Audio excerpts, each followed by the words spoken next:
In today's video, I'll be reviewing British Airways Toronto to London, and then London to Glasgow. I'm already in the gates, so let's get started.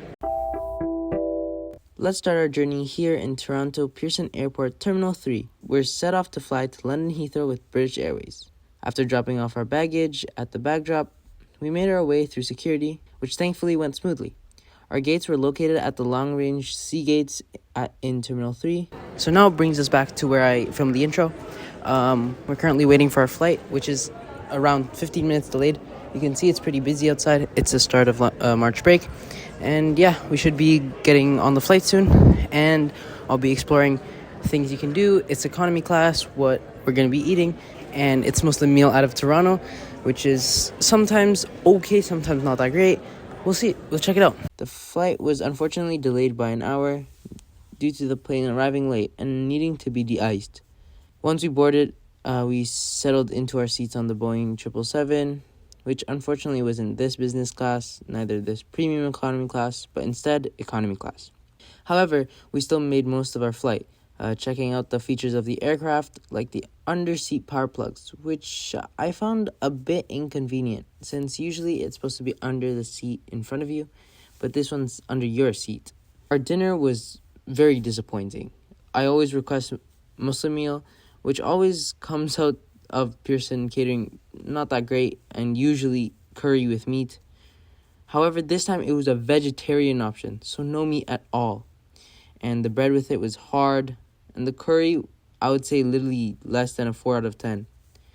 It might not have been everyone's taste too. The fruits were the only somewhat good thing about the dinner. After dinner, I slept for most of the flight, waking up just in time for breakfast, and which was just a sandwich. That wasn't much better than the dinner. The bread was hard. The vegetables and mayo didn't impress at all. Once we arrived at Heathrow, we made our way to Glasgow. So basically, my Heathrow experience was okay. Security took a bit of time, and now we're boarding off to Glasgow.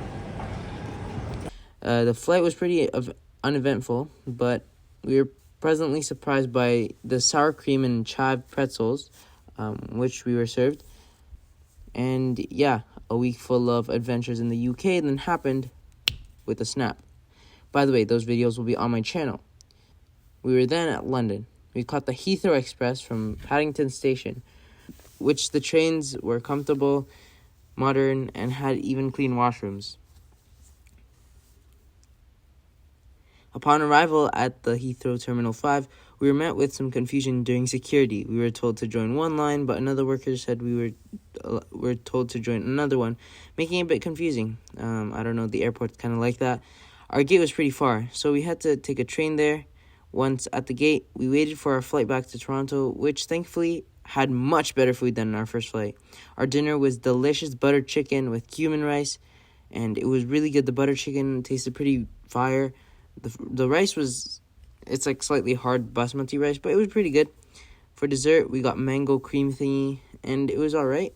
We were also served the same sour cream and chive pretzels from our flight to Glasgow, and it was pretty good. And yeah, that was a pretty good meal. Again, slept for most of the flight, and it was time for, I guess, a second dinner or breakfast, depending on the time zone. It was like this lattice pastry with chicken inside, which was surprisingly tasty, and it was surprising that it tasted pretty good.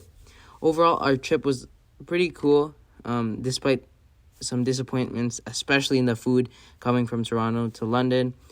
Make sure to subscribe since more videos are coming your way. This is your boy Foodie, and I'll see you next time.